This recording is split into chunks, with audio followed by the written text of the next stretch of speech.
ಇವತ್ತು ಇಡೀ ಕರ್ನಾಟಕದಲ್ಲಿ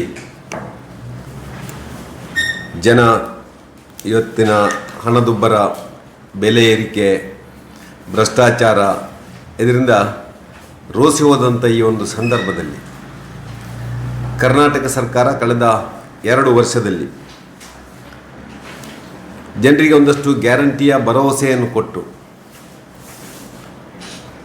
ಇವತ್ತು ತುಗ್ಲಕ್ ಆಡಳಿತವನ್ನು ಮಾಡ್ತಾ ಇದೆ. ಜನರಿಗೆ ಒಂದು ಕಡೆಯಿಂದ ಬಂಗಾರದ ಬೀಸತ್ತೆಯನ್ನು ಕೊಡೋದು, ಇನ್ನೊಂದು ಕಡೆಯಿಂದ ಸರ್ಕಾರ ಕಬ್ಬಿಣದ ಚೂರಿಯಲ್ಲಿ ಇರಿಯುವಂಥ ಕೆಲಸ. ಈ ಒಂದು ಕೆಲಸ ಇವತ್ತು ಕರ್ನಾಟಕದಲ್ಲಿ ಆಗ್ತಾ ಇದೆ.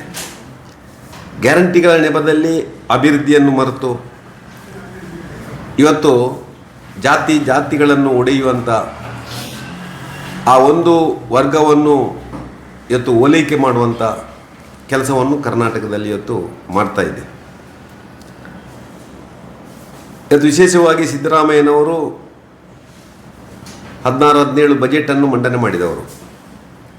2ನೇ ಬಾರಿಗೆ ಮುಖ್ಯಮಂತ್ರಿಗಳಾಗಿದ್ದಾರೆ. 2ನೇ ಬಾರಿ ಮುಖ್ಯಮಂತ್ರಿ ಆದಾಗ ಜನ ಭಾರಿ ಭರವಸೆಯನ್ನು ಇಟ್ಟುಕೊಂಡಿದ್ದರು. ಆದರೆ ಇವತ್ತು ಅವರ ಭರವಸೆ ಎಲ್ಲ ಪೊಲ್ಲು ಭರವಸೆಗಳು ಮತ್ತು ಹಿಂದೂ ವಿರೋಧಿ ನೀತಿಯನ್ನು ಇವತ್ತು ಕರ್ನಾಟಕದಲ್ಲಿ ಅವರು ಜಾರಿ ಮಾಡ್ತಾ ಇದ್ದಾರೆ. ಅದರ ಒಟ್ಟಿಗೆ ದ್ವೇಷದ ರಾಜಕಾರಣ. ಇನ್ನೊಂದು ಮೊನ್ನೆ 18 ಜನ ನಮ್ಮ ಶಾಸಕರನ್ನು ವಿಧಾನಸಭೆಯಿಂದ 6 ತಿಂಗಳ ಮಟ್ಟಿಗೆ ಸಸ್ಪೆಂಡ್ ಮಾಡ್ತಾರೆ. ಹಿಂದೆ BJP ಸರ್ಕಾರ ಇರುವಾಗ ವಿಧಾನ ಪರಿಷತ್ತಲ್ಲಿ ಜನತಾದಳದ ಧರ್ಮೇಗೌಡರು ಅಂತ ಇದ್ದರು, ಗೊತ್ತಲ್ಲ, ಉಪಸಭಾಪತಿ.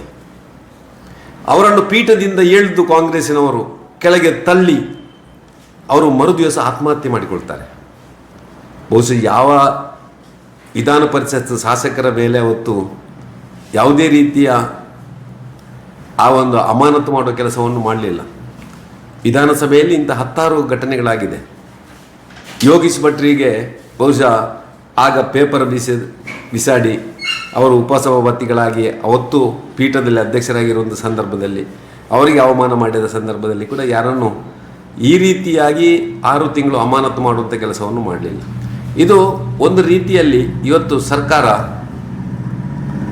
ದಬ್ಬಾಳಿಕೆಯನ್ನು ಜನಪ್ರತಿನಿಧಿಗಳು ಮಾಡ್ತಾ ಇದ್ದಾರೆ. ವಿಪಕ್ಷದ ನಮ್ಮ ಜನಪ್ರತಿನಿಧಿಗಳ ಮೇಲೆ ದಬ್ಬಾಳಿಕೆ ಮಾಡ್ತಾ ಇದ್ದಾರೆ. ಅದರ ಜೊತೆಯಲ್ಲಿ ಇವತ್ತು BJP ಕಾರ್ಯಕರ್ತರ ಮೇಲೆ ಯಾವ ರೀತಿಯ ಸುಳ್ಳು ಕೇಸುಗಳನ್ನು ಹಾಕಿ ಇವತ್ತು ಆತ್ಮಹತ್ಯೆಗೆ ಕಾರಣ ಆಗಿದ್ದಾರೆ ಅಂತೇಳಿ ನಾವಿವತ್ತು ಮಡಿಕೇರಿಯ ವಿನಯ್ ಪ್ರಕರಣವನ್ನು ನೋಡ್ಬೋದು. ಆ ವಿನಯ್ ಎನ್ನುವಂಥ ಹುಡುಗ ಒಬ್ಬ ಅಮಾಯಕ. ಅವನ ಮೇಲೆ ಅಲ್ಲಿಯ ಶಾಸಕರು ಒತ್ತಡ ಹಾಕಿ ಅವನನ್ನು ಕೇಸ್ ಹಾಕಿಸಿ ಅವನ ಮೇಲೆ ಯಾವ ರೀತಿಯ ಮಾನಸಿಕ ಹಿಂಸೆಯನ್ನು ಕೊಟ್ಟು ಆತ್ಮಹತ್ಯೆಗೆ ಶರಣಾಗಿದ್ದಾನೆ. ಇಂಥ 10 ಉದಾಹರಣೆಗಳು ಇವತ್ತು ಎಲ್ಲ ಕಡೆ ನಾವು ನೋಡ್ತಾ ಇದ್ದೇವೆ. ಅದೇ ರೀತಿಯಲ್ಲಿ ಇವತ್ತು ಅಭಿವೃದ್ಧಿ ಹೆಸರಲ್ಲಿ ದಿನಕ್ಕೊಂದು ಸುಳ್ಳು, ತಿಂಗಳಿಗೊಂದು ದರ ಏರಿಕೆಯ ಒಟ್ಟಿಗೆ ಹಗರಣಗಳನ್ನು ಮಾಡ್ತಾ ಇದೆ ಈ ಸರ್ಕಾರ. ಅದು ಪುತ್ತೂರಿಂದಲೇ ಸುಳ್ಳುಗಳು ಆರಂಭ ಆಗ್ತದೆ ಸರ್ಕಾರದ್ದು. ಪ್ರತಿ ದಿವಸ ಸುಳ್ಳು ಹೇಳಿ ಮರುದಿವಸ ಬೆಳಿಗ್ಗೆ ಆಗುವಾಗ ದರ ಏರಿಕೆ ಆಗ್ತಾ ಇದೆ. ಉದಾಹರಣೆಗೆ ನಾನೊಬ್ಬ ಹಾಲು ಉತ್ಪಾದಕ. ಕರ್ನಾಟಕ ಸರ್ಕಾರ 2 ವರ್ಷದಲ್ಲಿ 3 ಬಾರಿ ಹಾಲಿನ ದರವನ್ನು ಏರಿಸ್ತದೆ, 9 ರೂಪಾಯಿ. ಆ 9 ರೂಪಾಯಿಯನ್ನು ಏರಿಸಿ ನಾವು ರೈತರಿಗೆ ಕೊಡ್ತೇವೆ ಅಂತ ಹೇಳ್ತಾರೆ. ನಾನು ಒಬ್ಬ ಹಾಲು ಉತ್ಪಾದಕನಾಗಿ 6 ತಿಂಗಳಿಂದ ಯಾವುದೇ ಸಹಾಯಧನವನ್ನು ಪಡೆಯಲಿಲ್ಲ. ಈ ಸರ್ಕಾರ ಹೆಚ್ಚುವರಿ ಮಾಡಿದ್ದು ನಮಗೆ ಈ ತನಕ ಸಿಗಲಿಲ್ಲ. ನನಗೆ ಸಿಗುವಂಥದ್ದು ಇವತ್ತು ಕೂಡ ಹಾಲಿಗೆ 39 ರೂಪಾಯಿ. ನನಗೆ ಸಿಗುವಂಥದ್ದು ಹಾಲಿಗೆ 39 ರೂಪಾಯಿ. ಸರ್ಕಾರ ಇವತ್ತು ಎಷ್ಟಕ್ಕೆ ಮಾರ್ತದೆ? 49 ರೂಪಾಯಿ, 50 ರೂಪಾಯಿಗೆ ಸರ್ಕಾರ ಮಾರ್ತದೆ. ಆದರೆ ಇವತ್ತು ರೈತರನ್ನು ಇವತ್ತು ಶೋಷಣೆ ಮಾಡುವಂಥ ಕೆಲಸವನ್ನು ಈ ಒಂದು ಹಾಲಿನ ದರ ಏರಿಕೆಯ ನೆಪದಲ್ಲಿ ಇವತ್ತು ಸರ್ಕಾರ ಮಾಡ್ತಾ ಇದೆ. ಇಂಥ 10 ಉದಾಹರಣೆಗಳನ್ನು ನಾನು ಕೊಡ್ಬೋದು. ಅವರು ಯಾವುದನ್ನು ಬಿಡಲಿಲ್ಲ ಅಂದರೆ ಕಸವನ್ನು ಬಿಡಲಿಲ್ಲ. ಕಸವನ್ನು ಕೂಡ 10 ರೂಪಾಯಿಯಿಂದ 50 ರೂಪಾಯಿಗೆ ಆ ಕಸದ ದರವನ್ನು ಹಾಕುವಂಥ ಕೆಲಸವನ್ನು ಮಾಡಿದ್ದಾರೆ. ಬಸ್ ದರ ಅಂತ ಏರಿಸಿದ್ದಾರೆ, ಮೆಟ್ರೋ ದರವನ್ನು 100% ಹೆಚ್ಚುವರಿಯಾಗಿ ಮಾಡಿದ್ದಾರೆ. ಹೀಗೆ ನಾನು ಉಲ್ಲೇಖ ಮಾಡೋದಿದ್ದರೆ ಇವತ್ತು ಯಾವುದನ್ನು ಬಿಡದೆ, ನೆಲವನ್ನು ಬಿಡದೆ, ಜಲವನ್ನು ಬಿಡದೆ, ಕಸವನ್ನು ಬಿಡದೆ, ಇವತ್ತು ಎಲ್ಲೆಲ್ಲಿ ಆ ತೆರಿಗೆ ಹಾಕುವುದು ಆ ಎಲ್ಲ ಕೆಲಸವನ್ನು ಇವತ್ತು ಕರ್ನಾಟಕ ಸರ್ಕಾರ ಮಾಡಿದೆ. ನೆಲ ಅಂದರೆ ಇವತ್ತು ನಾವು ಜಾಗ ಖರೀದಿ ಮಾಡೋದಿದ್ದರೆ ಆ ಸ್ಟ್ಯಾಂಪ್ ಡ್ಯೂಟಿ ಉಂಟಲ್ಲ, 50% ಹೆಚ್ಚು ಮಾಡಿದ್ದಾರೆ. ಕೃಷಿ ಭೂಮಿಗೂ ಮಾಡಿದ್ದಾರೆ, ವಾಣಿಜ್ಯ ಭೂಮಿಗೂ ಮಾಡಿದ್ದಾರೆ, ವಾಸ್ತವ್ಯ ಭೂಮಿಗೂ ಮಾಡಿದ್ದಾರೆ. ಪ್ರತಿಯೊಂದರಲ್ಲಿ ಇವತ್ತು ಆ ದರ ಏರಿಕೆಯನ್ನು ಮಾಡುವಂಥ ಕೆಲಸವನ್ನು ಇವತ್ತು ಮಾಡಿದ್ದಾರೆ. ಅದೇ ರೀತಿಯಲ್ಲಿ ರೈತರ ಬಗ್ಗೆ ನಾನು ಉಲ್ಲೇಖ ಮಾಡಿದೆ, ಅವರು ಶೋಷಣೆ ಮಾಡ್ತಾ ಇದ್ದಾರೆ ಅಂತೇಳಿ. ರೈತರಿಗೆ ಕಿಸಾನ್ ಸಮ್ಮಾನ್ ನಿಧಿ ಕೇಂದ್ರ ಸರ್ಕಾರ ಕೊಡ್ತಾ ಇತ್ತು 6,000, ಕರ್ನಾಟಕದಲ್ಲಿ 4,000 ಕೊಡ್ತಾ ಇದ್ದರು, ಅದನ್ನು ನಿಲ್ಲಿಸಿದರು. ಒಬ್ಬ ರೈತನ ಮಗನಿಗೆ ಒಳ್ಳೆ ವಿದ್ಯಾಭ್ಯಾಸ ಕೊಡಬೇಕು ಅಂದ್ರೆ ರೈತ ವಿದ್ಯಾನಿಧಿಯನ್ನು 6,000 ತನಕ ಕರ್ನಾಟಕ ಸರ್ಕಾರ ಹಿಂದೆ ಕೊಡ್ತಾ ಇತ್ತು, ಅದನ್ನು ನಿಲ್ಲಿಸಿದರು.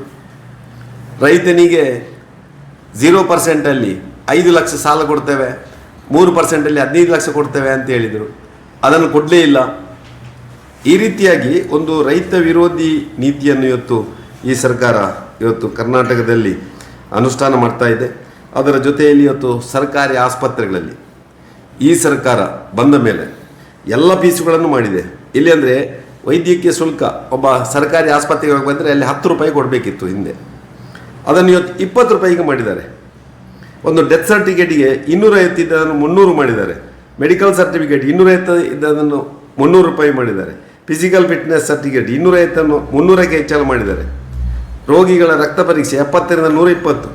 ಅಂದರೆ ಸರ್ಕಾರಿ ಆಸ್ಪತ್ರೆಯ ಉದ್ದೇಶ ಏನು?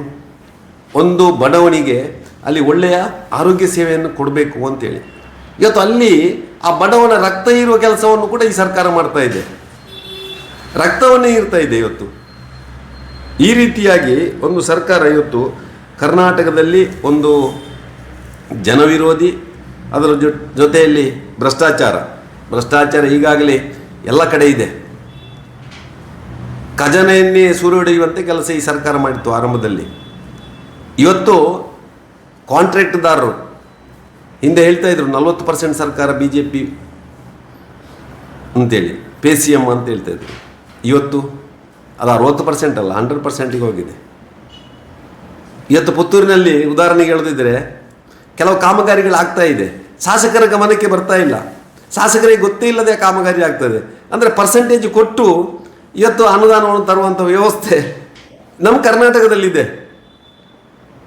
ಜನಪ್ರತಿನಿಧಿಗೆ ಗೊತ್ತೇ ಇಲ್ಲ, ಕಾಂಟ್ರಾಕ್ಟ್ದಾರರೇ ಆ ಪೇಮೆಂಟನ್ನು ಮಾಡಿ ಇಲ್ಲಿ ಕಾಂಟ್ರಾಕ್ಟ್ ಮಾಡುವಂಥ ಕೆಲಸ. ಅಲ್ಲಿ ತನಕ ಬಹುಶಃ ಈ ಸರ್ಕಾರದ ಒಂದು ವ್ಯವಸ್ಥೆ ಹದಗೆಟ್ಟಿದೆ. ಅದರ ಜೊತೆಯಲ್ಲಿ ಜಾತಿಯನ್ನು ಒಡೆಯುವಂಥ ಕೆಲಸ, ಸಂವಿಧಾನ ವಿರೋಧಿ ನೀತಿಯೊಂದು. 4% ಅಲ್ಪಸಂಖ್ಯಾತರಿಗೆ, ಅದರಲ್ಲಿ ಕೇವಲ ಮುಸ್ಲಿಮರಿಗೆ ಆ ಕಾಂಟ್ರಾಕ್ಟಲ್ಲಿ ಒಂದು ರಿಸರ್ವೇಷನ್ ನೀಡುವಂಥ ಕೆಲಸವನ್ನು ಮಾಡಿದೆ. ಆದರೆ ಬಾಕಿ ನಮ್ಮ ಗುತ್ತಿಗೆದಾರರು ಏನು ಮಾಡಬೇಕು ಅಂತೇಳಿ. ಅಥವಾ ದಕ್ಷಿಣ ಕನ್ನಡ ಜಿಲ್ಲೆಯಲ್ಲಿ ನಮ್ಮ UT ಖಾದರ್ ಉಲ್ಲೇಖ ಮಾಡಿದಾಗೆ ಇಲ್ಲಿ 50% ಕಾಂಟ್ರಾಕ್ಟ್ದಾರರು ಮುಸ್ಲಿಮರಿದ್ದಾರೆ. ಈ 4% ಇಡುವಂಥ ಉದ್ದೇಶ ಏನು ಅಂತೇಳಿ ನಮಗೆ ಅರ್ಥ ಆಗ್ತಾ ಇಲ್ಲ. ಈ ರೀತಿಯಾಗಿ ಒಂದು ಜಾತಿಯನ್ನು ಒಡೆಯುವಂಥ ಕೆಲಸ, ಇನ್ನೊಂದು ವೈಷಮ್ಯದ ರಾಜಕಾರಣ, ದ್ವೇಷದ ಒಂದು ರಾಜಕಾರಣ. ಈ ರೀತಿಯಾಗಿ ಈ ಸರ್ಕಾರ ಇವತ್ತು ಇಡೀ ಕರ್ನಾಟಕದಲ್ಲಿ ಇವತ್ತೊಂದು ಜನವಿರೋಧಿ ನೀತಿಯನ್ನು, ಭ್ರಷ್ಟಾಚಾರವನ್ನು ಎಲ್ಲವನ್ನು ಮಾಡಿ ಇವತ್ತು ಜನಾಕ್ರೋಶಕ್ಕೆ ಕಾರಣ ಆಗಿದೆ. ಈ ಜನಾಕ್ರೋಶವನ್ನು ಒಂದು ವಿಪಕ್ಷವಾಗಿ ಇವತ್ತು ಭಾರತೀಯ ಜನತಾ ಪಾರ್ಟಿ ಇಡೀ ರಾಜ್ಯವ್ಯಾಪಿಯಾಗಿ ಅದನ್ನು ಆಂದೋಲನದ ರೀತಿಯಲ್ಲಿ, ಹೋರಾಟದ ರೂಪದಲ್ಲಿ, ಯಾತ್ರೆಯ ರೂಪದಲ್ಲಿ ತಗೊಳ್ಬೇಕು ಅಂತೇಳಿ ಇವತ್ತು ಮೈಸೂರಿನಲ್ಲಿ ಆ ಚಾಮುಂಡೇಶ್ವರಿಗೆ ಪೂಜೆ ಮಾಡಿ ಆ ಜನಾಕ್ರೋಶ ಯಾತ್ರೆಯನ್ನು ನಮ್ಮ ದೇಶದ ಕೇಂದ್ರದ ಮಂತ್ರಿಗಳಂಥ ಪ್ರಹ್ಲಾದ್ ಜೋಶಿ ಅವರು ಉದ್ಘಾಟನೆ ಮಾಡುವ ಮುಖಾಂತರ ರಾಜ್ಯದ ಎಲ್ಲ ನಮ್ಮ ನಾಯಕರು ವಿಜಯೇಂದ್ರರ ನೇತೃತ್ವದಲ್ಲಿ, ರಾಜ್ಯಾಧ್ಯಕ್ಷರಾದ ವಿಜಯೇಂದ್ರ ನೇತೃತ್ವದಲ್ಲಿ ಇವತ್ತು ಆ ಒಂದು ಜನಾಕ್ರೋಶ ಯಾತ್ರೆಯನ್ನು ಭಾಗವಹಿಸ್ತಾ ಇದ್ದಾರೆ. 7ನೇ ತಾರೀಕು ಇವತ್ತು ಮೈಸೂರಿನಲ್ಲಿ ಆರಂಭ ಆಗಿದೆ. 9ನೇ ತಾರೀಕು ಅದು ಮಂಗಳೂರಿನಲ್ಲಿ ಸಂಜೆ 1 ಗಂಟೆಗೆ ನಮ್ಮ ಜ್ಯೋತಿ ವೃತ್ತದಿಂದ ಅಂಬೇಡ್ಕರ್ ವೃತ್ತದಿಂದ ಪಾದಯಾತ್ರೆ ಹೋಗಿ ಇವತ್ತು ಮಂಗಳೂರಿನ ನಮ್ಮ ಮಿನಿ ವಿಧಾನಸೌಧ ಹತ್ತಿರ ಆಡಳಿತ ಸೌಧ ಹತ್ತಿರ ಒಂದು ಬೃಹತ್ ಪ್ರತಿಭಟನಾ ಸಭೆ ನಡೆಯಲಿಕ್ಕಿದೆ. ಈ ಸಭೆಯಲ್ಲಿ ನಮ್ಮ ರಾಜ್ಯದ ಮಾಜಿ ಮುಖ್ಯಮಂತ್ರಿಗಳಂಥ BS ಯಡಿಯೂರಪ್ಪನವರು, ರಾಜ್ಯಾಧ್ಯಕ್ಷರಂಥ ವಿಜೇಂದ್ರನವರು, ಅದೇ ರೀತಿಯಲ್ಲಿ ವಿರೋಧ ಪಕ್ಷದ ನಾಯಕರಂಥ ಅಶೋಕ್ ಅವರು, ನಮ್ಮ ವಿಪಕ್ಷ ನಾಯಕರಂಥ ವಿಧಾನ ಪರಿಷತ್ತಿನ ಛಲವಾದಿ ನಾರಾಯಣ ಸ್ವಾಮಿ ಅವರು, DV ಸದಾನಂದ ಗೌಡರು, ಮಾಜಿ ಸಂಸದ ನಳಿನ್ ಕುಮಾರ್ ಕಟೀಲ್ರು, ನಮ್ಮ ಜಿಲ್ಲೆಯ ಸಂಸದರಾದ ಬ್ರಿಜೇಶ್ ಚೌಟ ಅವರು, ಜಿಲ್ಲೆಯ ಎಲ್ಲ ಶಾಸಕರು ಈ ಒಂದು ಕಾರ್ಯಕ್ರಮದಲ್ಲಿ ಭಾಗವಹಿಸಲಿಕ್ಕಿದ್ದಾರೆ. ಇದಕ್ಕೆ ಇವತ್ತು ಪ್ರತಿ ಬೂತಿನಿಂದ ನಾವು ಮತದಾರರು ಮತ್ತು ಕಾರ್ಯಕರ್ತರು ಭಾಗವಹಿಸುವಂಥ ದಿಸೆಯಿಂದ ಈಗಾಗಲೇ ಜಿಲ್ಲಾಧ್ಯಕ್ಷರ ಒಂದು ಸಭೆ ನಮ್ಮ ಪುತ್ತೂರಿನಲ್ಲಿ 2 ದಿವಸ ಹಿಂದೆ ಆಗಿದೆ. ಇವತ್ತು ಪ್ರತಿ ಶಕ್ತಿ ಕೇಂದ್ರದಲ್ಲಿ ನಮ್ಮ ಸಭೆಗಳಾಗ್ತಾ ಇವೆ. ನಾವು ಸುಮಾರು 3,000 ಜನ ಪುತ್ತೂರು ವಿಧಾನಸಭಾ ಕ್ಷೇತ್ರದಿಂದ ಈ ಒಂದು ಪ್ರತಿಭಟನಾ ಸಭೆಯಲ್ಲಿ ಜನಾಕ್ರೋಶ ರ್ಯಾಲಿಯಲ್ಲಿ ನಾವು ಭಾಗವಹಿಸಲಿಕ್ಕಿದ್ದೇವೆ. ಒಟ್ಟು ಇಡೀ ದಕ್ಷಿಣ ಕನ್ನಡ ಜಿಲ್ಲೆಯ ಎಲ್ಲ ಮತದಾರರ, ಜನಸಾಮಾನ್ಯರ ಆ ಒಂದು ಆಕ್ರೋಶವನ್ನು ಆ ಒಂದು ಸಭೆಯಲ್ಲಿ ಸರ್ಕಾರಕ್ಕೆ ಮುಟ್ಟಿಸುವಂಥ ಕೆಲಸವನ್ನು ನಾವು ಮಾಡ್ತಾ ಇದ್ದೇವೆ.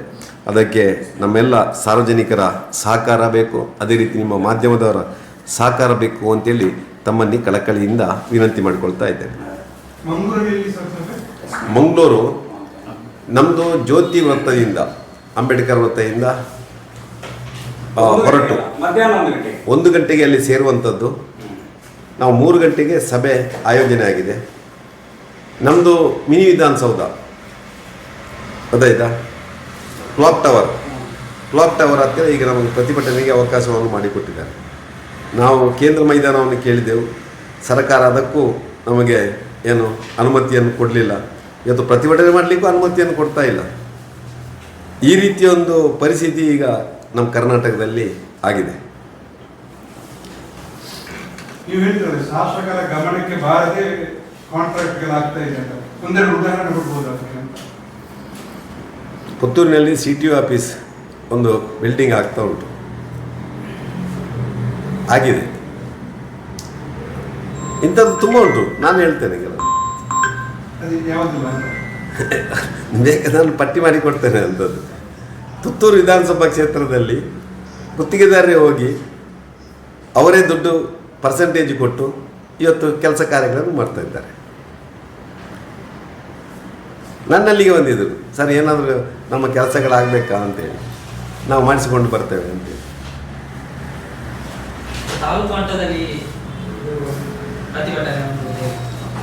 ಈಗ ರಾಜ್ಯದಿಂದ ಸೂಚನೆ ಕೊಟ್ಟದ್ದು ಒಂದು ರಾಜ್ಯ ಮಟ್ಟದ ಕಾರ್ಯಕ್ರಮ, ಅಹೋರಾತ್ರಿ ಒಂದು ಪ್ರತಿಭಟನೆ ಬೆಂಗಳೂರಿನಲ್ಲಿ ಆಗಿದೆ. ಅದಾದ ನಂತರ ಜಿಲ್ಲಾ ಮಟ್ಟದಲ್ಲಿ ಕಾರ್ಯಕ್ರಮಗಳಾಗಬೇಕು, ಆಮೇಲೆ ವಿಧಾನಸಭಾ ಕ್ಷೇತ್ರದಲ್ಲಿ ಆಗಬೇಕು ಅಂತೇಳಿ ರಾಜ್ಯಾಧ್ಯಕ್ಷರು ಸೂಚನೆಯನ್ನು ಕೊಟ್ಟಿದ್ದಾರೆ. ಆದ್ದರಿಂದ ರಾಜ್ಯ ಮಟ್ಟದಾಗಿದೆ. ಈಗ ಜಿಲ್ಲಾ ಮಟ್ಟದಕ್ಕೆ ನಾವು 9ನೇ ತಾರೀಕಿಗೆ ನಾವು ರೆಡಿಯಾಗಿದ್ದೇವೆ. ಆಮೇಲೆ ರಾಜ್ಯದ ಸೂಚನೆ ಪ್ರಕಾರ ವಿಧಾನಸಭಾ ಕ್ಷೇತ್ರದಲ್ಲಿ ಇಲ್ಲ. ಹೌದು,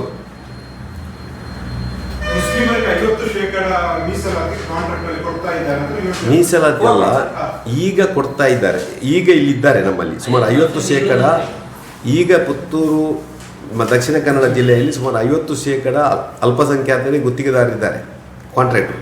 ಮೀಸಲಾತಿಯಿಂದಲ್ಲ, ಹೀಗೆ ಅವರೇ ಟೆಂಡರ್ ಹಾಕಿ, ಅದು ಹಿಂದಿನಿಂದಲೂ ಇದ್ದಾರೆ, BJP ಸರ್ಕಾರ ಅಂತಲ್ಲ, ಈಗಲೂ ಇದ್ದಾರೆ, ಹಿಂದಿನಿದ್ದಾರೆ.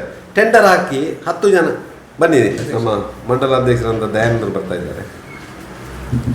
ಅದು ಹೇಗೆಂದರೆ ಟೆಂಡರ್ ಹಾಕುವಾಗ ಅಲ್ಲಿ ಜಾತಿ ಬರೋದಿಲ್ಲ, ಅರ್ಥ ಆಯ್ತಾ? ಅಲ್ಲಿ ಅವನಿಗೆ ಕ್ವಾಲಿಫೈ ಉಂಟಾ ಅಂತ ನೋಡುವಂಥದ್ದವ. ಆ ಟೆಂಡರ್ ಆಗಲಿಕ್ಕೆ ಎಲಿಜಿಬಿಲಿಟಿ ಉಂಟಾ ಅಂತ ನೋಡ್ತಾರೆ. ಆ ಎಲಿಜಿಬಿಲಿಟಿ ಇದ್ದರೆ ಮತ್ತು ಬಿಲೋ ಟೆಂಡರ್ ಹಾಕಿದರೆ, ಅವ L1 ಆಗಿದ್ದರೆ ಅವನಿಗೆ ಅದು ಸಿಗ್ತದೆ. ಈ ರೀತಿಯಾಗಿ ಟೆಂಡರ್ ಹಾಕಿದರಲ್ಲಿ ಸುಮಾರು 50% ಅಲ್ಪಸಂಖ್ಯಾತರು ದಕ್ಷಿಣ ಕನ್ನಡ ಜಿಲ್ಲೆಯಲ್ಲಿದ್ದಾರೆ. ಈಗ ಇದು ಆಗಲ್ಲ, ಇನ್ನು ರಿಸರ್ವೇಷನ್ ಅದರಲ್ಲಿ. SC STಗೆ ನಾವು ಹೇಗೆ ರಿಸರ್ವೇಷನ್ ಇಡ್ತೇವೋ ಹಾಗೆ ಕಾಂಟ್ರಾಕ್ಟಲ್ಲಿ 4% ಎಕ್ಸ್ಟ್ರಾ ಅವರಿಗೆ. ಅದರಲ್ಲಿ ಕ್ರಿಶ್ಚಿಯನ್ರು ಕಂಟೆಸ್ಟ್ ಮಾಡಲಿಕ್ಕೆ ಆಗೋದಿಲ್ಲ, ಬಾಕಿ ಯಾರು ಮಾಡಲಿಕ್ಕೆ ಆಗೋದಿಲ್ಲ. ಮತ್ತೆ ಅವರು ಇದರಲ್ಲಿ ಪುನಃ ಭಾಗವಹಿಸ್ಬೋದು. 96% ಪುನಃ ಅವರು ಟೆಂಡರ್ ತಗೊಳ್ಬೋದು. ಈ ರೀತಿಯ ಒಂದು ವ್ಯವಸ್ಥೆ. ಮೀಸಲಾತಿ 4%. ಇದರಲ್ಲಿಯೂ ಕೂಡ ಅಂದ್ರೆ ಜನರಲ್ ಕೂಡ ಅವರು ಅಷ್ಟಕ್ಕೆ ಸೀಮಿತ ಅಲ್ಲ, ಇದು ಅಗತ್ಯ ಉಂಟಾ ಅಂತ. ಇದೊಂದು ಓಲೈಕೆ ರಾಜಕಾರಣ ಅಲ್ಲ, ಯಾವುದೋ ಒಂದು ವರ್ಗವನ್ನು ಓಲೈಕೆ ಮಾಡುವಂಥದ್ದು. ಇಲ್ಲ ಅಲ್ಪಸಂಖ್ಯಾತರು ಮುಸ್ಲಿಮರಿಗೆ ಕೇಳಿದಾರ, ಅದು ಕೂಡ ಅಲ್ಪಸಂಖ್ಯಾತರಲ್ಲಿ ಕ್ರಿಶ್ಚಿಯನ್ರಿದ್ದಾರೆ, ಕ್ರಿಶ್ಚಿಯನ್ ಬರುವುದಿಲ್ಲ, ಅದು 2B ಅಂತ ಮಾಡಿದ್ದಾರೆ ಅವರು. 2Bಯಲ್ಲಿ ಮುಸ್ಲಿಮರು ಮಾತ್ರ ಬರೋದು. ಅರ್ಥ ಆಯ್ತಾ? ಅಲ್ಪಸಂಖ್ಯಾತರಾದ್ರೆ ಬೇರೆ ಸಮುದಾಯ ಕೂಡ ಉಂಟು ಅದರಲ್ಲಿ. ಇದು ಎಲ್ಲದರಲ್ಲಿಯೂ ಈ ರೀತಿಯ ಒಂದು ವರ್ಗೀಕರಣ ಮಾಡಿ ಜಾತಿಯನ್ನು ನೋಡಿಯುವಂಥ ಕೆಲಸ ಸಂಘರ್ಷಕ್ಕೆ ಕಾರಣ ಮಾಡಿಕೊಡ್ತಾರೆ, ಅವಕಾಶ ಮಾಡಿಕೊಡ್ತಾರೆ ಅಂತೇಳಿ.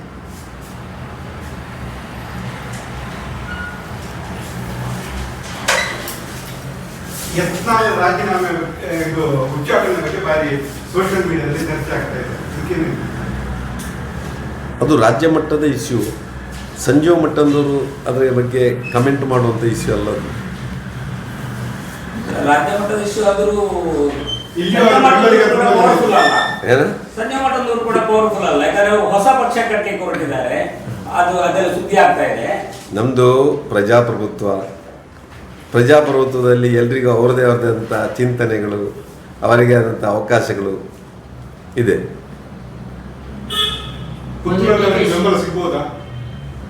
ಗೊತ್ತಿಲ್ಲ ನಮಗೆ ಅದರ ಬಗ್ಗೆ. ನಾನು ಇಡೀ ರಾಜ್ಯವ್ಯಾಪಿ ಪ್ರವಾಸ ಮಾಡಲಿಲ್ಲ. ಏನ ಗೊತ್ತಿಲ್ಲ ಅಲ್ಲ, ಯಾಕಂದರೆ ಇಡೀ ರಾಜ್ಯದಲ್ಲಿ ಯಾವ ರೀತಿಯ ವಾಸ್ತವ ಸ್ಥಿತಿ ಉಂಟಂತ ಗೊತ್ತಿಲ್ಲ ನನಗೆ. ದಕ್ಷಿಣ ಕನ್ನಡ ಜಿಲ್ಲೆಯಲ್ಲಿ ಯಾವುದೇ ಪ್ರಾದೇಶಿಕ ಪಕ್ಷಗಳು ಇವತ್ತಿನ ತನಕ ಯಶಸ್ವಿ ಆಗಲಿಲ್ಲ. ಕರ್ನಾಟಕದಲ್ಲಿಯೂ ನಾನು ನೋಡಲಿಲ್ಲ. ಬಂಗಾರಪ್ಪನ ಕಾಲದಿಂದ ನಾನು ರಾಜಕೀಯದಲ್ಲಿ ಸ್ವಲ್ಪ ಗಮನ ಕೊಟ್ಟು ನೋಡ್ತಾ ಇದ್ದೇನೆ. ಅವತ್ತಿನಿಂದ ಇಲ್ಲಿ ತನಕ ದೇವರಾಜರಸು ಪಕ್ಷ ಮಾಡಿದರು, ಬಂಗಾರಪ್ಪನವರು ಮಾಡಿದರು, ಯಡಿಯೂರಪ್ಪನವರು ಹೋಗಿ ಅವರೊಂದು ಪಕ್ಷ ಕಟ್ಟಿದರು. ಹೀಗೆ ಮುಖ್ಯಮಂತ್ರಿಗಳಾದವರು ತುಂಬ ಜನ ಪಾರ್ಟಿ ಕಟ್ಟಿದ್ದಾರೆ, ಆದರೆ ಯಶಸ್ವಿ ಆಗಲಿಲ್ಲ. ಹಾಗೆ ಕರ್ನಾಟಕದಲ್ಲಿ ಇವತ್ತು ರಾಷ್ಟ್ರೀಯ ಪಾರ್ಟಿಗಳು ಮಾತ್ರ ಸ್ವಾತಂತ್ರ್ಯ ಬಂದ ನಂತರ ಅಧಿಕಾರಕ್ಕೆ ಬಂದಿದೆ ಮತ್ತು ಜನರ ವಿಶ್ವಾಸವನ್ನು ಗಳಿಸುವಂಥ ಸಂಗತಿಯನ್ನು ಮಾಡಿದೆ.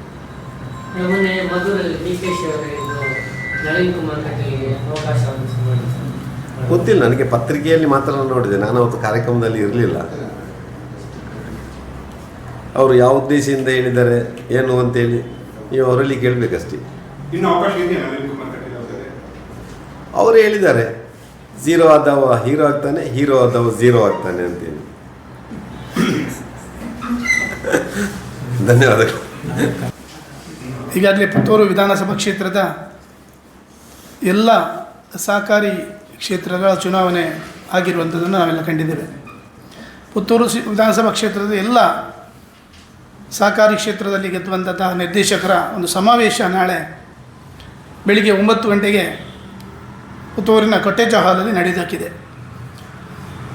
ಈ ಕಾರ್ಯಕ್ರಮಕ್ಕೆ ಈಗಾಗಲೇ ಪತ್ರಿಕಾ ಮಾಧ್ಯಮದವರಿಗೆ ಆಮಂತ್ರಣವನ್ನು ಕೊಟ್ಟಿದ್ದೇವೆ.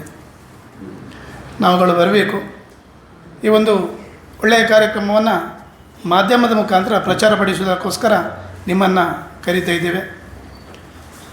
ಕಳೆದ ಒಂದಷ್ಟು ವರ್ಷಗಳಿಂದ 5 ವರ್ಷ ಪೂರ್ತಿಗೊಳಿಸಿ ತದನಂತರ ನಡೆದಂತಹ ಈ ಚುನಾವಣೆಯಲ್ಲಿ ಒಂದು ಸಹಕಾರಿ ಕ್ಷೇತ್ರದಲ್ಲಿ BJP ಬೆಂಬಲಿತ ಎಲ್ಲ ಸಹಕಾರಿ ಕ್ಷೇತ್ರಗಳು ಅಭೂತಪೂರ್ವದಲ್ಲಿ ಗೆಲುವನ್ನು ಕಂಡಿದೆ. ಅದಕ್ಕೋಸ್ಕರ ಈ ಒಂದು ಕಾರ್ಯಕ್ರಮ ನಮ್ಮ ಜಿಲ್ಲೆಯ ನೆಚ್ಚಿನ ಕ್ಯಾಪ್ಟನ್ ಬ್ರಿಜೇಶ್ ಚೌಟೂರವರು ಈ ಕಾರ್ಯಕ್ರಮದಲ್ಲಿ ಇರ್ತಾರೆ, ಸಂಸದರಾದ ಬ್ರಿಜೇಶ್ ಚೌಟೂರವರು ಕಾರ್ಯಕ್ರಮದಲ್ಲಿ ಇರ್ತಾರೆ. ಹಾಗೆಯೇ ನಮ್ಮ ಮಾನ್ಯ ಜಿಲ್ಲಾ BJP ಅಧ್ಯಕ್ಷರ ಸತೀಶ್ ಕುಂಬಾಲ್ರವರು ಇರ್ತಾರೆ, ವಿಧಾನ ಪರಿಷತ್ನ ಸದಸ್ಯರಾದ ಕಿಶೋರ್ ಕುಮಾರ್ ಗುಟ್ಟೇಡಿ ಅವರಿರ್ತಾರೆ. ಹಾಗೆಯೇ ಮಾಜಿ ಶಾಸಕರುಗಳು, ನಮ್ಮ ಪಕ್ಷದ ಜಿಲ್ಲೆಯ ಮಂಡಲದ ಪದಾಧಿಕಾರಿಗಳು ಈ ಸಭೆಯಲ್ಲಿ ಭಾಗವಹಿಸ್ತಾರೆ. ನಮ್ಮೆಲ್ಲ ಕಾರ್ಯಕರ್ತರು ಈ ಕಾರ್ಯಕ್ರಮದಲ್ಲಿ ಬರಲಿಕ್ಕಿದ್ದಾರೆ. ಅತಿ ಹೆಚ್ಚು ಈ ಕಾರ್ಯಕ್ರಮದಲ್ಲಿ ನಮ್ಮ ಕಾರ್ಯಕರ್ತರು ಭಾಗವಹಿಸುವುದರ ಮುಖಾಂತರ ಒಂದು ಒಳ್ಳೆಯ ಕಾರ್ಯಕ್ರಮವನ್ನು ಪುತ್ತೂರಲ್ಲಿ ಮಾಡಲಿಕ್ಕೆ ನಮ್ಮ ಯೋಜನೆಯನ್ನು ನಾವು ಯೋಚನೆ ಮಾಡಿದ್ದೇವೆ. ಸಹಕಾರಿ ಭಾರತಿಗೆ ಆಂಟಿ ಆಗಿರೋದ್ರಲ್ಲಿ ಅದು ಗೆದ್ದಿದ್ರೆ ಈ ಸಲ ತುಂಬ ಕಡೆ ಆಗಿದೆ, ಅಂಥವ್ರು ಬರ್ತಾರ ಇದಕ್ಕೆ ಈ ಸಮಸ್ಯೆಗೆ? ಅಂತ ಆ್ಯಂಟಿ ಅಂತ ಇದ್ದವರದ್ದೆಲ್ಲ ಸಾಧಾರಣವಾಗಿ ನಾವು ಪಕ್ಷದ ಕಡೆಯಿಂದ ಮಾತಾಡಿಸಿ ಎಲ್ಲವನ್ನು ಸರಿ ಮಾಡಿದ್ದೇವೆ. ಆದ ಕಾರಣ ಸರಿಯಾದವರು ಬರ್ತಾರೆ, ಸರಿ ಆಗದವರು ಮತ್ತೆ ಬಾರದವರ ಬಗ್ಗೆ ಏನಂತೇಳಿ ನಮ್ಮಲ್ಲಿ ಅಲ್ಲ ನಿರ್ದೇಶಕರಾಗಿ ಯಾರು ಬಂಡಾಯವಾಗಿ ನಿಂತು ಆಯ್ಕೆ ಆಗಲಿಲ್ಲ. ನಮ್ಮಲ್ಲಿ 2 ಸಹಕಾರಿ ಸಂಘದಲ್ಲಿ ಸ್ವಲ್ಪ ನಮ್ಮ ತೀರ್ಮಾನಕ್ಕೆ ವ್ಯತಿರಿಕ್ತವಾಗಿ ಆಗಿದೆ. ನಾನು ಬಂಡಾಯ ಅಂತ ಹೇಳೋದು, ನಮ್ಮೊಳಗೆ ಅದು ಸ್ವಲ್ಪ ವ್ಯತ್ಯಾಸಗಳಾಗಿ ಅಲ್ಲಿ ಅಧ್ಯಕ್ಷರಾಗುವಾಗ ಯಾರಾಗಬೇಕು ಅದರ ಮತ್ತೊಬ್ಬರು ಆಗಿದ್ದಾರೆ. ಆದರೆ ಆಮೇಲೆ ನಾವು ಕೂತು ಅದರ ಬಗ್ಗೆ ಮಾತಾಡಿ ಒಂದು ಸಮನ್ವಯತೆಯಿಂದ ಹೋಗುವ ಅಂತೇಳಿ ಅಲ್ಲಿಯ ಪಕ್ಷದ ಕಾರ್ಯಕರ್ತರು ಬಾಕಿ ಅಧ್ಯಕ್ಷರೊಟ್ಟಿಗೆ ಹೇಳಿ ಎಲ್ಲವನ್ನು ಸರಿ ಮಾಡುವಂಥ ಕೆಲಸವನ್ನು ಮಾಡಿದ್ದೇವೆ. ನಮ್ಮಲ್ಲಿ ಈಗ ಬಂಡಾಯವೂ ಇಲ್ಲ, ನಮ್ಮ ಅತೃಪ್ತಿ ಇಲ್ಲ, ಮತ್ತು ಎಲ್ಲವೂ ಸಂತೃಪ್ತಿಯಿಂದ ಇವತ್ತು ಸಹಕಾರಿ ಮನೋಭಾವನೆಯಿಂದ ನಾಳೆ ಕಾರ್ಯಕ್ರಮ ಆಗ್ತದೆ. ಅದಕ್ಕೆ ಎಲ್ಲರೂ ಭಾಗವಹಿಸ್ತಾರೆ. Sir, KV. ಪ್ರಸಾದ್ ಉಪ್ಪಿನಂಗಡಿ ಸಹಕಾರಿ ಕೆ.ವಿ. ಪ್ರಸಾದ್ ಉಚ್ಚಾಟದಲ್ಲಿ ನಿಮ್ಮ ಒಂದು ಹೆಸರು ಆಗ ಪತ್ರಿಕೆಗಳೆಲ್ಲ ಬಂದಿದೆ. ಅಲ್ಲ, ಯಾಕೆ ಅದನ್ನು ಪತ್ರಿಕೆಯವರು ನನ್ನ ಹೆಸರು ಎಳೆದುತ್ತಾರೆ ಅಂತ ಗೊತ್ತಿಲ್ಲ ನನಗೆ. ಕೆ.ವಿ. ಪ್ರಸಾದರು ನನಗೆ ಆತ್ಮೀಯರು, ಹರೀಶ್ ಪುಂಜರು ಆತ್ಮೀಯರು, ಸುಬ್ರಹ್ಮಣ್ಯ ಅಗರ್ತರು ಆತ್ಮೀಯರು, ನಾವು ಒಂದೇ ಪಾರ್ಟಿಯವರು. ಆದರೆ ಕೆ.ವಿ. ಪ್ರಸಾದ್ರಿಗೆ ಸೀಟ್ ಸಿಗಲಿಲ್ಲ ಅಂತೇಳಿ ಅವರು ಅಸಮಾಧಾನದಿಂದ ಅಲ್ಲಿ ಸ್ಪರ್ಧೆ ಮಾಡಿದ್ದಾರೆ. ಅವರು ಬೆಳ್ತಂಗಡಿ ತಾಲೂಕಿನ ಇಲಂತಿಲ ಗ್ರಾಮದವರು, ಬೆಳ್ತಂಗಡಿ ವಿಧಾನಸಭಾ ಕ್ಷೇತ್ರದವರು. ಆದರೆ ಸಹಕಾರಿ ಸಂಘಕ್ಕೆ ಬರಬೇಕಾದ್ರೆ ಒಂದು ಗ್ರಾಮ ಇಲಂತಿಲದ್ದು, ಅದು ಬೆಳ್ತಂಗಡಿಗೆ ಬರ್ತದೆ. ಪುತ್ತೂರು ವಿಧಾನಸಭಾ ಕ್ಷೇತ್ರದ ಉಪ್ಪಿನಂಗಡಿ CI ಬ್ಯಾಂಕಿಗೆ ಬರ್ತದೆ. ಅವರು ನಿಂತಾಗ ನಾವು ಅವರ ವಿರುದ್ಧ ಕೆಲಸ ಮಾಡಿದ್ದೇವೆ. ಪಾರ್ಟಿ ಸಹಕಾರ ಭಾರತಿ BJP ಅವರ ವಿರುದ್ಧ ನಿಂತಹ ಅಭ್ಯರ್ಥಿಯನ್ನು ಗೆಲ್ಲಿಸುವಂಥ ಸಂಗತಿ ಉಪ್ಪಿನಂಗಡಿ CI ಬ್ಯಾಂಕಿನ ಒಬ್ಬ ವೋಟರ್ ಆಗಿ ನಾನು ಕೂಡ ಮಾಡಿದ್ದೇನೆ, ನಾನು ಪ್ರಮುಖನಾಗಿ ಮಾಡಿದ್ದೇವೆ. ಪಾರ್ಟಿಯನ್ನು ಗೆಲ್ಲಿಸುವಂಥ, ಸಹಕಾರ ಭಾರತಿಯನ್ನು ಗೆಲ್ಲಿಸುವಂಥ ನಾವು ಕೆಲಸವನ್ನು ಮಾಡಿದ್ದೇವೆ. ಆಮೇಲೆ ಪತ್ರಿಕೆಗಳಲ್ಲಿ ಎಲ್ಲ ಊಹಾಪೋಹದ ಸಂಗತಿಗಳೆಲ್ಲ ಉಲ್ಲೇಖ ಆಗಿತ್ತು. ಯಾರು ಅದನ್ನು ವರದಿ ಮಾಡಿದ್ದಾರೋ ಏನೋ ನನಗೆ ಗೊತ್ತಿಲ್ಲ, ನನ್ನಲ್ಲಿಯೂ ಕೇಳಿಲ್ಲ. ನಮಗೆ ಯಾವುದೇ ರೀತಿಯ ಏನು ಬೆಳ್ತಂಗಡಿ ಶಾಸಕರಲ್ಲಿ ವೈಮನಸ್ಸು ಇಲ್ಲ, ಸಂಘಟನೆಯಲ್ಲಿ ನಮಗೇನು ವ್ಯತ್ಯಾಸಗಳಾಗಲಿಲ್ಲ.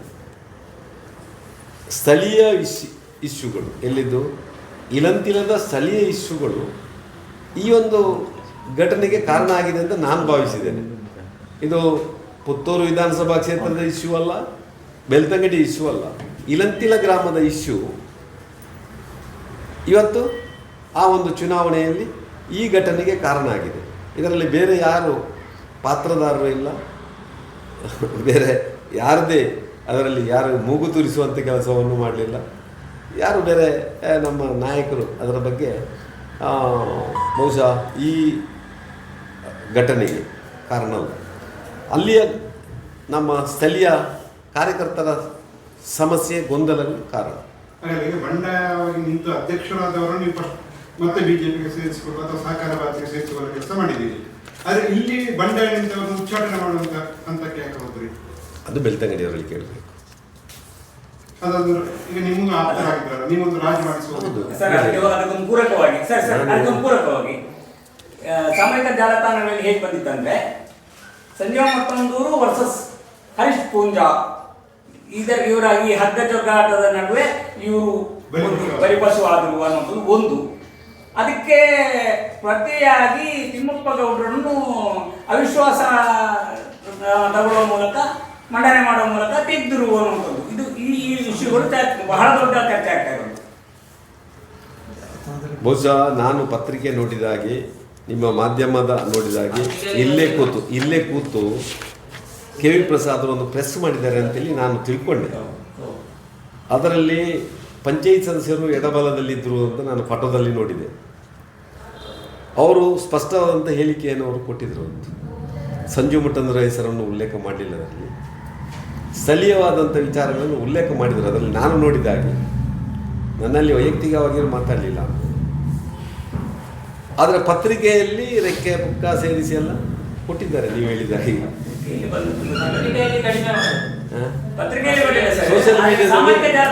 ಸೋಷಿಯಲ್ ಮೀಡಿಯಾದಲ್ಲಿ ಬಂದಿದೆ. ಮತ್ತೆ ಸಂಜೀವ ಮಟ್ಟಂದವರು ಈಗ ಪಾರ್ಟಿಯಲ್ಲಿ ಯಾವುದೇ ಜವಾಬ್ದಾರಿ ಇಲ್ಲ. ಹಿಂದೆ ಜಿಲ್ಲಾಧ್ಯಕ್ಷ ಆಗಿರ್ಬೋದು, ರಾಜ್ಯದಲ್ಲಿ ಜವಾಬ್ದಾರಿ ಇರ್ಬೋದು. ಈಗ ಒಬ್ಬ ಸಾಮಾನ್ಯ ಕಾರ್ಯಕರ್ತ, ಮಾಜಿ ಶಾಸಕ. ನನ್ನ ಭೌಗೋಳಿಕ ಪ್ರದೇಶ ಈಗ ಇರುವಂಥದ್ದು ಪುತ್ತೂರು ವಿಧಾನಸಭಾ ಕ್ಷೇತ್ರ. ನದಿ ದಾಟಿ ಆಚೆ ನಾನು ಹೋಗೋದಿಲ್ಲ. ಆ ನದಿ ಆಚೆ ಏನಾಗ್ತದೆ ಅಂತೇಳಿ ನಾನು ಗಮನ ಕೊಡೋದಿಲ್ಲ. ಅದು ಅವರಿಗೆ ಬಿಟ್ಟ ವಿಚಾರ. ಧನ್ಯವಾದ.